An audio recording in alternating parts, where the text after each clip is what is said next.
I am Donald Trump's worst nightmare as a progressive Muslim immigrant. New Yorkers मुश्किल से afford कर रहे हैं रोटी, कपड़ा और मकान. मैं ये सब बदलने के लिए लड़ रहा हूँ. അയ്യോ നാട്ടുകാരി ഓടിവായോ, അമേരിക്കയിൽ ഇസ്ലാമിക രാഷ്ട്രം വന്നേ എന്നൊരു നിലവിളി ഒന്ന് ചെവിടെ ഓർത്ത് നോക്കിയേ, നിങ്ങൾക്ക് കേൾക്കാൻ പറ്റൂ? ശ്രദ്ധിച്ച് നോക്കിയല്ലേ കേൾക്കാൻ പറ്റൂട്ടാ.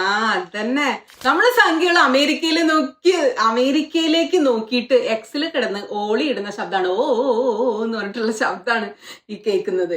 സാധാരണ നിലയിൽ ഒരു ഇന്ത്യക്കാരൻ അല്ലെങ്കിൽ എന്തെങ്കിലും ഇന്ത്യൻ പേരുള്ള ഒരാള് വിദേശത്ത് എന്തെങ്കിലും ഒരു നേട്ടം ഉണ്ടാക്കിയാൽ നമുക്കെല്ലാം, പ്രത്യേകിച്ച് സംഘികൾക്ക് ഭയങ്കര അഭിമാനാണ്. അവരതിന്റെ പേരിൽ ഭയങ്കരമായിട്ട് ഊറ്റം കൊള്ളും. ചോരനെ കുറിച്ചൊക്കെ കമലാ ഹാരിസ്, സത്യ നദേല, Sundar പിച്ചെ, Vivek Ramswamy, American vice president വാൻസിന്റെ ഭാര്യ ഉഷ, ഇവരെയൊക്കെ രാവും പകലും ഇല്ലാതെ ആഘോഷമാണ്, അഭിമാനമാണ്, തറവാടിത്ത ഘോഷണമാണ്. ഓർമ്മയില്ലേ നിങ്ങൾക്ക്? ഋഷി സുനക്ക് UK പ്രധാനമന്ത്രി ആയപ്പോ ഇവിടെ അട്ടഹാസമായിരുന്നു, ഹാ ഹാ ഹാ ഹാ എന്ന് പറഞ്ഞിട്ട്. എന്നാൽ അമേരിക്കയിലെ ഏറ്റവും പ്രധാനപ്പെട്ട ഒരു രാഷ്ട്രീയ പദവി ഒരു ഇന്ത്യൻ വംശജന്റെ കൈപ്പിടിയിൽ എത്തുന്നുള്ള ഒരു മൊമെന്റ് ആണിപ്പോ. അത് ഉറപ്പായിരിക്കുന്ന സമയത്ത് ഇന്ത്യയിൽ ചിലർക്ക് തീരെ ആവേശമില്ല, നല്ല വിഷമമുണ്ട്. അതെ, ന്യൂയോർക്ക് മേയർ സ്ഥാനത്തേക്ക് ഡെമോക്രാറ്റിക് പാർട്ടിയുടെ നോമിനേഷൻ നേടിയ സോഹറാൻ മംദാനിയെ കുറിച്ചാണ് പറഞ്ഞു വരുന്നത്. ഒരു വീഡിയോ കണ്ടിട്ട് ബാക്കി പറയാം. My father, his family comes from Gujarat in India, and his family is Muslim. I'm Muslim. And Narendra Modi helped to orchestrate what was a mass slaughter of Muslims in Gujarat to the extent that we don't even believe there are Gujarati Muslims anymore. And when I tell someone that I am, it's a shock to them that is even the case. And this is someone who we should view in the same manner that we do Benjamin Netanyahu. This is a war criminal. അദ്ദേഹം പറയാണ്, എന്റെ വാപ്പയുടെ കുടുംബം ഗുജറാത്തിൽ നിന്നുള്ളവരാണ്, അദ്ദേഹത്തിന്റെ കുടുംബം മുസ്ലിമാണ്, ഞാനും മുസ്ലിമാണ്. വലിയൊരു മുസ്ലിം നരഹത്യ ആസൂത്രണം ചെയ്യാൻ നരേന്ദ്രമോദി സഹായിച്ചു. അതൊരു വലിയ മനുഷ്യ ഹത്യയായിരുന്നു. ഗുജറാത്തിൽ ഇനി മുസ്ലിങ്ങൾ അവശേഷിക്കുന്നുവെന്ന് നമുക്ക് ചിന്തിക്കാൻ പോലും കഴിയാത്തത്ര ആഴമേറിയതായിരുന്നു ആ വംശഹത്യ. ഞാനൊരു മുസ്ലിം ആണെന്ന് പറയുമ്പോൾ ആളുകൾക്ക് ഞെട്ടലായിരുന്നു, എങ്ങനെ രക്ഷപ്പെട്ടു വന്നോന്നായിരിക്കും അല്ലെ? ഇതാണ് അവസ്ഥ. ഇസ്രായേൽ പ്രധാനമന്ത്രി ബെഞ്ചമിൻ നെതന്യാഹുവിനെ കാണുന്നത് പോലെ തന്നെ നമ്മൾ ഈ വ്യക്തിയെയും കാണണം. ഇദ്ദേഹം യുദ്ധ കുറ്റവാളിയാണെന്നാണ് പറയുന്നത്. ഇതാണ് സോഹറാൻ Mamdani.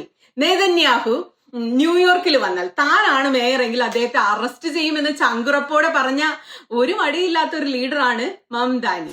As mayor, New York City would arrest Benjamin Netanyahu. സോഹറാൻ Mamdani ചുറുചുറുക്കുള്ള വേറെ 23 വയസ്സുള്ള ചെറുപ്പക്കാരൻ. 2018 മാത്രം അമേരിക്കൻ പൗരത്വം ലഭിച്ചയാളാണ്. ചലച്ചിത്ര സംവിധായിക മീര നായർ, അതോ നയ്യാറാണോ? കുറെ പേര് നയ്യാർ, കുറെ പേര് നായർ, നമുക്ക് നയ്യാർ എന്ന് പറയാം. രാഷ്ട്രീയ ചിന്തകനായ മഹ്മൂദ് മംദാനിയുടെ മകൻ. രണ്ടുപേരും ഇന്ത്യൻ വംശജർ. എന്നിട്ടും ഭാരതത്തിന്റെ ഗർവ് വിളിച്ചു പറഞ്ഞ് മേനികൊള്ളാൻ ഒരവസരവും പാഴാക്കാത്ത സംഖ്യകൾ നിശബ്ദരാണ്. ഈ നിശബ്ദതയുടെ കാരണത്തെക്കുറിച്ച് സോഹറാന്റെ ബാപ്പ ഒരു പുസ്തകം തന്നെ എഴുതിയിട്ടുണ്ട്. 4 നൂറ്റാണ്ട് മുമ്പ് എഴുതിയ ഗുഡ് മുസ്ലിം ബാഡ് മുസ്ലിം എന്നാണ് ആ പുസ്തകത്തിന്റെ പേര്. അത് തന്നെ, ഗുഡ് മുസ്ലിം ബാഡ് മുസ്ലിം. ഭരണകൂടത്തിന്റെ രാഷ്ട്രീയ താല്പര്യം അനുസരിച്ചാണ് നല്ല മുസ്ലിമും ചീത്ത മുസ്ലിമും എന്ന വാർപ്പ് മാതൃകകൾ ഉണ്ടാകുന്നത് എന്നാണ് ആ പുസ്തകത്തിലെ ഒരു വാദം. എത്ര സത്യാണല്ലേ? ഒന്ന് ചുറ്റും നോക്കിയേ. ആരാ ഇപ്പൊ ഇവിടെ നല്ല മുസ്ലിം എന്ന് പറയുന്നത്? അബ്ദുള്ള കുട്ടി നല്ല മുസ്ലിമാണ്. ഇസ്രായേലിനെ പിന്തുണയ്ക്കുന്ന ചില മുസ്ലിങ്ങൾ പേരിട്ടുള്ളവരുണ്ടല്ലോ, ഓലൊക്കെ വലിയ നല്ല മുസ്ലിമാണ്. ഏറ്റവും ചീത്ത മുസ്ലിങ്ങൾ ഇവിടെ ആരൊക്കെയാ? ഭരണകൂടത്തിനെതിരെ സംസാരിക്കുന്നവർ, നരേന്ദ്രമോദിയെ വിമർശിക്കുന്നവർ, നെതന്യാഹുവിനെ വിമർശിക്കുന്നവർ, ഗസയിലെ കുഞ്ഞുങ്ങളെ കുറിച്ചോർത്ത് ആശങ്കപ്പെടുന്നവർ, പലസ്തീനെ പിന്തുണയ്ക്കുന്നവർ. എന്തിനേറെ ഇപ്പൊ ഇറാനെ കുറിച്ച് പറഞ്ഞാൽ പോലും ചീത്ത മുസ്ലിം ആകാൻ വളരെ എളുപ്പമാണ്. ചിലപ്പോണ്ടല്ലോ ഒരു കഷ്ണം ബീഫ് നിങ്ങൾ കഴിച്ചാൽ പോലും നിങ്ങൾ ഒരൊറ്റ നിമിഷം കൊണ്ട് ചീത്ത മുസ്ലിങ്ങളുടെ പട്ടികയിൽ വന്നേക്കാം ഇന്ത്യയിൽ. അതാണ് അവസ്ഥ. അപ്പൊ സോഹറാൻ മംദാനിയെ അങ്ങനെ ചീത്ത മുസ്ലിം എന്ന പട്ടികയിൽ ചേർത്തത് എന്തുകൊണ്ടാണ്? എങ്ങനെയാണ് സംഘികൾക്ക് അദ്ദേഹത്തെ താല്പര്യമില്ലാതായത്? എങ്ങനെയാണ് അദ്ദേഹം ചീത്ത മുസ്ലിം ആയത്? വളരെ നിസ്സാരം. നമ്മൾ ആദ്യം വീഡിയോ കണ്ടു. അദ്ദേഹം പാലസ്തീനെ പിന്തുണയ്ക്കും. നെതന്യാഹു ഗസയിൽ നടത്തുന്നത് വംശഹത്യയാണെന്ന് ഉറക്കെ വിളിച്ചു പറയും. നരേന്ദ്രമോദി മുഖ്യമന്ത്രി ആയിരുന്നപ്പോൾ ഗുജറാത്തിൽ മുസ്ലിങ്ങൾക്കെതിരെ നടന്നത് മനുഷ്യഹത്യയാണ്, വംശഹത്യയാണെന്ന് ഉറക്കെ പറയുന്നു. ഇസ്രായേലിനെയും അവരെ സഹായിക്കുന്ന കമ്പനികളെയും ബഹിഷ്കരിക്കണമെന്ന് ആവശ്യപ്പെട്ട് അമേരിക്കയിൽ വളരെ പ്രചാരത്തിലുള്ള BDS മൂവ്മെന്റിന്റെ പ്രചാരകനാകുന്നു. പോരെ പൂരം, നല്ല ഒന്നാം തരം ബാഡ് മുസ്ലിം. ഋഷി സുനക്ക് ബ്രിട്ടീഷ് പ്രധാനമന്ത്രി ആയപ്പോൾ ഓടിവായോ, എല്ലാരും ഓടിവായോ, UK ഹിന്ദു രാഷ്ട്രം വന്നേ എന്ന് ആഘോഷിക്കാത്ത സംഘികൾ സോഹറാൻ മംദാനി ന്യൂയോർക്ക് മേയർ സ്ഥാനത്തേക്ക് മത്സരിക്കുമ്പോൾ തന്നെ അയ്യോ അമേരിക്കയിൽ ഇസ്ലാമിക രാഷ്ട്രം വരുന്നതെന്ന് പറഞ്ഞ ഭയങ്കര കരച്ചിലാണ്, അട്ടഹാസമാണ്. മുഖ്യധാര ഇന്ത്യൻ മാധ്യമങ്ങൾ അന്തരും ബദിരരുമായി അഭിനയിച്ചു കൊണ്ടിരിക്കുകയാണ്. അവര് മംദാനിയെ ആഘോഷിക്കുന്നില്ല, അവര് ഇയാളെ കാണാത്ത പോലെ അഭിനയിക്കുകയാണ്. അങ്ങനെ അവഗണിക്കാനൊന്നും പറ്റുന്ന ആളല്ല കേട്ടോ. മറിച്ച് അവർ അമേരിക്കയിൽ ഇസ്ലാമിക രാഷ്ട്രം വരാൻ പോകുന്ന ആശങ്കയിലാണ് അവർ. അപ്പൊ നമ്മളത് ആഘോഷിച്ച് അതിന് ആക്കം കൂട്ടണ്ടെന്നായിരിക്കും. ഏറ്റവും വലിയ തമാശ എന്താന്ന് നിങ്ങൾക്കറിയാമോ? അമേരിക്കയിൽ കിടന്ന് മൈ ഫ്രണ്ട് ട്രംപ് നിലവിളിക്കുകയാണ്, അമറുകയും ചെയ്യുന്നുണ്ട്. 100% കമ്മ്യൂണിസ്റ്റ് ഭ്രാന്തൻ എന്നാണ് ട്രംപ് ഇദ്ദേഹത്തെ വിശേഷിപ്പിക്കുന്നത്. മംദാനിയെ കുറിച്ച് പറയുന്നത്, മംദാനിയെ കാണാൻ ഒരു രസമില്ല, ഭയാനക രൂപം, ഈർഷ്യയുണ്ടാക്കുന്ന ശബ്ദം, മണ്ടന്മാരുടെ നിരയാണ് അയാളെ പിന്തുണയ്ക്കുന്നത്. പലസ്തീന് വേണ്ടി കണ്ണീരൊഴുക്കുന്നവരൊക്കെ അയാളെ പിന്തുണയ്ക്കുന്നു. ഇങ്ങനെ ഒരാളെയാണ് ഡെമോക്രാറ്റുകൾ മേയറാക്കുന്നത്. അയ്യേ അയ്യേ എന്നാണ് ട്രംപിന്റെ അധിക്ഷേപം. അതെ, ബാഡ് മുസ്ലിം ആണ് മംദാനി എന്ന് ട്രംപും തിരിച്ചറിഞ്ഞിരിക്കുന്നു. ട്രംപിന്റെ കണ്ണിലും മംദാനി ബാഡ് മുസ്ലിം ആണ്. ഇനി ഇയാൾ കമ്മ്യൂണിസ്റ്റ് വല്ലതാണോ എന്ന് നമ്മൾ അന്വേഷിച്ചു പോയാൽ ഭയങ്കര നല്ലൊരു നൊസ്റ്റാൾജിക് ട്വീറ്റ് എക്സിൽ മലയാളികൾക്ക് കണ്ടെത്താൻ പറ്റും. 5 വർഷങ്ങൾക്ക് മുമ്പ് തിരുവനന്തപുരത്ത് ആര്യ രാജേന്ദ്രൻ മേയറായപ്പോൾ കമ്മ്യൂണിസ്റ്റ് സോഷ്യലിസ്റ്റ് ചിന്താഗതിക്കാരനായ മംദാനി ഇട്ട ഒരു ട്വീറ്റിൽ അദ്ദേഹം പറയുന്നത് ഇതുപോലൊരു മേയറെ തന്നെയാണ് ന്യൂയോർക്ക് സിറ്റിക്കും ആവശ്യമെന്നാണ്. അപ്പോ ഡെമോക്രാറ്റിക് പാർട്ടിയിലുള്ള സോഷ്യലിസ്റ്റ് നിരയിൽ വളർന്നു വരുന്ന നേതാവാണ് മംദാനി. ട്രംപ് പറഞ്ഞ പോലെ അല്ലെങ്കിലും ഫാസിസത്തിനെതിരെ, അത് ലോകത്ത് എവിടെയൊക്കെയുള്ള ഫാസിസമായാലും അതിനെതിരെ ശബ്ദമുയർത്തുന്നവർ എല്ലാ ഭരണാധികാരികളുടെയും അധികാരവർഗത്തിന്റെയും സമ്പന്ന വർഗത്തിന്റെയും ഒക്കെ കണ്ണില് വലിയ കരടായിരിക്കും. അമേരിക്കയിലെ ഫാസിസ്റ്റ് വിരുദ്ധ പോരാളിയാണ് മംദാനി. ട്രംപ് ഭരണകൂടത്തിന്റെ നീചത്തരങ്ങൾക്കെതിരെ കൂറ്റൻ റാലികൾ നയിക്കുന്ന മനുഷ്യനാ. തൊഴിലാളികളുടെ അവകാശങ്ങൾക്ക് വേണ്ടി നിലകൊള്ളുന്നയാളാ. സാധാരണക്കാരുടെ പ്രതിനിധിയാണ്. ന്യൂയോർക്ക് സ്റ്റേറ്റ് അസംബ്ലിയുടെ ചരിത്രത്തിലെ തന്നെ 3ാമത്തെ മുസ്ലിം പ്രതിനിധിയാണ്. വിലക്കയറ്റത്തിനെതിരെ, തൊഴിലില്ലായ്മയ്ക്കെതിരെ, ഉയരുന്ന ജീവിത ചെലവിനെതിരെ, അമേരിക്കയിലെ പാവങ്ങളും ഇടത്തരക്കാരും താങ്ങുന്ന ഭീമമായ വീട്ടുവാടകയെക്കുറിച്ച്, ലോണിനെ കുറിച്ച്, ദാരിദ്ര്യത്തെക്കുറിച്ചൊക്കെ ഇംഗ്ലീഷിൽ, ഹിന്ദിയിൽ, ഉറുദുവിൽ, സ്പാനിഷിലൊക്കെ അദ്ദേഹം സംസാരിച്ചുകൊണ്ട് മനുഷ്യർക്കിടയിലേക്ക് ഇറങ്ങിച്ചെല്ലുകയാണ്. സാധാരണ മനുഷ്യർക്കിടയിലേക്ക്. ഈ ബാഡ് മുസ്ലിമിനെ ട്രംപും സംഘികളും ജൂതന്മാരും കുറച്ചധികം ഭയക്കേണ്ടി വരും. അമേരിക്കയിൽ എത്ര ജൂതന്മാരുണ്ട്, അവിടെയാണ് ഇദ്ദേഹം ജയിച്ചു കയറിയതെന്ന് ഓർക്കണം. ഡെമോക്രാറ്റിക് പാർട്ടിയുടെ പ്രമുഖ നേതാവും മുൻ ന്യൂയോർക്ക് ഗവർണറുമായ ആൻഡ്രൂ കുമോയെയാണ് മംദാനി പരാജയപ്പെടുത്തിയത്. സൊഹ്റാൻ പാർട്ടി തെരഞ്ഞെടുപ്പിൽ അങ്ങനെയാണ് ജയിച്ചത്. ആൻഡ്രൂ ചില്ലറക്കാരനായിരുന്നില്ല, സമ്പന്നരുടെ പ്രമുഖരുടെ ഒക്കെ പിന്തുണയുള്ള വലിയ നേതാവാ. എന്നിട്ടും മംദാനി വൻ ഭൂരിപക്ഷത്തിലാണ് ജയിച്ചു കയറിയത്. ഇന്ത്യയിൽ ജനിച്ച ഉഗാണ്ടൻ ചിന്തകനായ മഹ്മൂദ് മംദാനിയുടെയും ഇന്ത്യൻ ചലച്ചിത്ര സംവിധായിക മീര നയ്യാറുടെയും മകനാണ് സൊഹ്റാൻ മംദാനി എന്ന് മുമ്പ് പറഞ്ഞു. മിസിസിപ്പി മസാല, സലാം ബോംബെ, മൺസൂൺ വെഡിങ് തുടങ്ങിയ സിനിമകളുടെ സംവിധായികയാണ്. ഓസ്കാർ നോമിനി കൂടിയായ മീര. ഉഗാണ്ടയുടെ തലസ്ഥാനമായ കമ്പാലയിലാണ് സൊഹ്റാൻ ജനിച്ചത്, തന്റെ കുട്ടിക്കാലം ചെലവഴിച്ചത്. അദ്ദേഹത്തിന്റെ 7ാമത്തെ വയസ്സിലാണ് മംദാനി കുടുംബം ന്യൂയോർക്കിലേക്ക് കുടിയേറുന്നത്. ഈ മിസിസിപ്പി മസാലയുടെ സിനിമയുടെ വർക്കിലായിരുന്നു അന്ന് മീര. ഈ വർഷത്തിലാണ് സിറിയൻ കലാകാരിയായ ഈ വർഷം തുടക്കം ദുവാജിയെ വിവാഹം കഴിച്ച് 2020 ന്യൂയോർക്ക് സ്റ്റേറ്റ് അസംബ്ലിയിലേക്ക് അദ്ദേഹം തെരഞ്ഞെടുക്കപ്പെട്ടു. നവംബറിൽ നടക്കുന്ന തെരഞ്ഞെടുപ്പിൽ വിജയിച്ചാൽ ന്യൂയോർക്ക് നഗരത്തിന്റെ ചരിത്രത്തിലെ ആദ്യത്തെ മുസ്ലിം കുടിയേറ്റ മേയറാകാൻ പോവുകയാണ് സൊഹ്റാൻ മംദാനി. 1991 സൊഹ്റാൻ മംദാനി ജനിച്ചത്.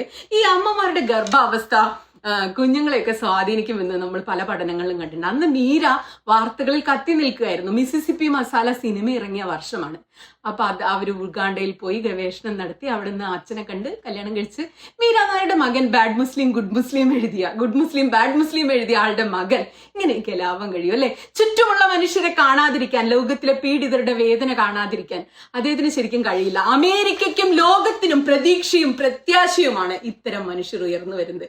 അമേരിക്ക എന്നും ട്രംപിന്റെ തറവാട്ട് സ്വത്തൊന്നും ആയിരിക്കില്ല എന്നുള്ള ഒരു മെസ്സേജ് കൂടി ഇതിലുണ്ട്. ചില കാലത്ത് മമദാനിമാരുടേതും കൂടിയാകാൻ പോവുകയാണ് പിന്നെ അമേരിക്ക. നമുക്ക് ഒരു വീഡിയോ കൂടി കണ്ടുകൊണ്ട് അവസാനിപ്പിക്കാം. I was born in Kampala, Uganda, in East Africa. I was given my middle name Kwame by my father, who named me after the first Prime Minister of Ghana. And decades ago, in Uganda, we won our independence from the British in 1962. അദ്ദേഹം പറയുകയാണ്, ഞാൻ എന്നെ പരിചയപ്പെടുത്താം. ഞാൻ east ആഫ്രിക്കയിലെ ഉഗാണ്ടയിലുള്ള കംപാലയിലാണ് ജനിച്ചത്. എന്റെ പേരിലുള്ള ക്വാമി എന്നത് ഘാനയിലെ ആദ്യ പ്രധാനമന്ത്രിയോടുള്ള ആദര സൂചകമായിട്ട് എന്റെ അച്ഛൻ എനിക്ക് സമ്മാനിച്ച ഒരു സെക്കൻഡ് നെയിമാണ്. ദശാബ്ദങ്ങൾക്ക് മുമ്പ് 1962 ഉഗാണ്ട ബ്രിട്ടനിൽ നിന്ന് സ്വാതന്ത്ര്യം നേടി. അന്ന് സ്വാതന്ത്ര്യത്തിനുള്ള സമ്മാനമായി നമ്മുടെ അമേരിക്ക ഉഗാണ്ടയിലെ സർക്കാരിന് 23 സ്കോളർഷിപ്പുകൾ നൽകി അമേരിക്ക. എന്റെ പിതാവ് അതിലെ ഒരു സ്കോളർഷിപ്പ് നേടിയാണ് ഇവിടെ ഈ രാജ്യത്ത് കാലുകുത്തുന്നത്. പിറ്റ്സ്ബർഗ് സർവകലാശാലയിൽ എഞ്ചിനീയറിംഗ് പഠിക്കാനായിട്ടാണ് അദ്ദേഹം അമേരിക്കയിൽ എത്തുന്നത്. പഠനം തുടങ്ങി കുറച്ചു കാലം കഴിഞ്ഞപ്പോ തന്റെ പുസ്തകത്തിൽ മുഖം പൂഴ്ത്തിയിരിക്കുന്ന, പഠിത്തത്തിൽ മാത്രം ശ്രദ്ധിച്ചിരിക്കുന്ന അദ്ദേഹം യൂണിവേഴ്സിറ്റിയുടെ വരാന്തകളിൽ ഒരു വലിയ ചോദ്യം പ്രതിധ്വനിക്കുന്നത് കേട്ടു. നിങ്ങൾ ഏത് പക്ഷത്താണ്? നിങ്ങൾ ഏത് പക്ഷത്താണ്? നിങ്ങൾ ഏത് പക്ഷത്ത് നിൽക്കുന്നു? ഇത് സ്റ്റുഡന്റ് നോൺ വയലന്റ് കോർഡിനേറ്റിംഗ് കമ്മിറ്റിയിലെ വിദ്യാർത്ഥികളുടെ സ്വരമായിരുന്നു. അവര് വിദ്യാർത്ഥികളെ മോൺഗോമറി അലബാമയിലേക്ക് കൊണ്ടുപോകാനുള്ള ബസ്സിലേക്ക് ആഹ്വാനം ചെയ്ത് വിദ്യാർത്ഥികളെ കയറ്റുകയായിരുന്നു. എന്റെ പിതാവും അവരോടൊപ്പം ആ ബസ്സിൽ കയറിപ്പോയി. അദ്ദേഹം ജാഥയിൽ പങ്കെടുത്തു. ജലപീരങ്കികൾ ഉപയോഗിച്ച് അവർ അദ്ദേഹത്തെ കീഴ്പ്പെടുത്തി, ജയിലിൽ അടച്ചു. അദ്ദേഹത്തിന് ഒരു ഫോൺ കോൾ അനുവദിക്കപ്പെട്ടു. അദ്ദേഹം അമേരിക്കയിലുള്ള ഉഗാണ്ടൻ അംബാസഡറെ ഫോണിൽ വിളിച്ചു. എന്നിട്ട് ചോദിച്ചു തന്നെ ജയിലിൽ നിന്ന് ഇറക്കി തരാൻ പറ്റുമോ എന്ന്. നിങ്ങൾ ജയിലിൽ എന്താണ് ചെയ്യുന്നത്? നിങ്ങളെ പഠിക്കാൻ വേണ്ടിയല്ലേ അമേരിക്കയിലേക്ക് അയച്ചതെന്നായിരുന്നു അംബാസഡറുടെ തിരിച്ചുള്ള ചോദ്യം. അതിനെന്റെ പിതാവ് നൽകിയ മറുപടി, നിങ്ങൾ എന്നെ ഇങ്ങോട്ട് അയച്ചത് നമ്മുടെ സ്വാതന്ത്ര്യത്തിനുള്ള പാരിതോഷികമായിട്ടാണ്. പഠിക്കാനുള്ള അവസരമായി സ്വാതന്ത്ര്യം കിട്ടിയപ്പോൾ അയച്ചാണല്ലോ, സ്കോളർഷിപ്പ് കിട്ടി വന്നതാണല്ലോ.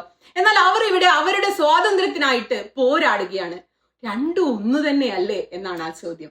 അതുകൊണ്ട് സ്വാതന്ത്ര്യവും അതിനുവേണ്ടിയുള്ള പോരാട്ടവും പരസ്പരം ഇഴചേർന്നതാണെന്ന, ഒത്തുചേർന്ന് കിടക്കുന്നതാണെന്ന വിശ്വാസമാണ് എന്നെ വളർച്ചയിൽ എനിക്കുണ്ടായ ചിന്ത. ഇന്ന് ഈ നഗരം മുഴുവനും നോക്കിക്കാണുമ്പോൾ സ്വാതന്ത്ര്യത്തിന്റെ വില എന്നത് അത് നടപ്പാക്കാനുള്ള നമ്മുടെ കഴിവിനെ ആശ്രയിച്ചാണ് ഇരിക്കുന്നത് എന്ന് അതെന്നെ ഓർമ്മിപ്പിക്കുകയാണ്.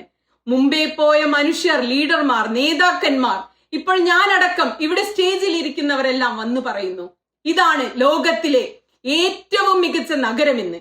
എന്നാൽ അവർക്കാർക്കും ദശാബ്ദങ്ങൾക്ക് മുമ്പ് ഡോക്ടർ കിങ് ഉന്നയിച്ച ചോദ്യങ്ങൾക്കുള്ള മറുപടി നൽകാനായിട്ടില്ല ഇതുവരെയും.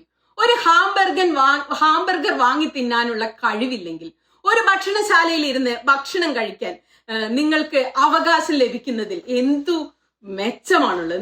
നിങ്ങൾക്ക് ഭക്ഷണശാലയിൽ കയറാൻ പറ്റും, പക്ഷെ കയ്യിൽ പൈസ ഇല്ല ഒരു ഹാംബർഗർ വാങ്ങാൻ. ന്യൂയോർക്കിലുള്ളവർക്ക് ഇവിടെ താമസിക്കാനുള്ള സാമ്പത്തിക ഗതിയില്ലെങ്കിൽ പിന്നെ ഈ നഗരം ലോകത്തിലെ ഏറ്റവും മികച്ച നഗരമാണെന്ന് പറയുന്നതിൽ എന്ത് ഗുണമാണ് നമുക്കുള്ളത്? നമ്മുടെ ജനങ്ങൾക്ക് അവരുടെ വാടക അടയ്ക്കാനാവുന്നില്ലെങ്കിൽ, ഗ്രോസറികൾ വാങ്ങാൻ കഴിയുന്നില്ലെങ്കിൽ, കുട്ടികളെ നോക്കാനുള്ള കഴിവ് ഈ സാമ്പത്തിക സ്ഥിതി ഇല്ലെങ്കിൽ, എന്തിനു പറയുന്നു വെറും $2.90 അവരുടെ മെട്രോ കാറിന് നൽകാൻ കഴിയുന്നില്ലെങ്കിൽ, മെട്രോയ്ക്ക് നൽകാൻ കഴിയുന്നില്ലെങ്കിൽ അതിലെന്ത് നന്മയാണുള്ളത്? നമ്മൾ ഒരിക്കൽ സ്നേഹിച്ച ഈ നഗരത്തെ ഒരു മ്യൂസിയം ആക്കി മാറ്റുന്നു എന്നല്ലാതെ അതിലെന്ത് ഗുണമാണുള്ളത് എന്നാണ് അദ്ദേഹം ചോദിച്ചത്. അതെ, അദ്ദേഹം ചോദ്യങ്ങൾ ചോദിച്ചുകൊണ്ടേയിരിക്കുകയാണ്, അദ്ദേഹം കഥകൾ പറഞ്ഞുകൊണ്ടേയിരിക്കുകയാണ്, ചരിത്രം ഓർമ്മിപ്പിച്ചുകൊണ്ടേയിരിക്കുകയാണ്. അത് തുടരും. Just remember that. സംഖ്യകളെ ട്രംബളിയ പണിവാളി കേട്ടോ.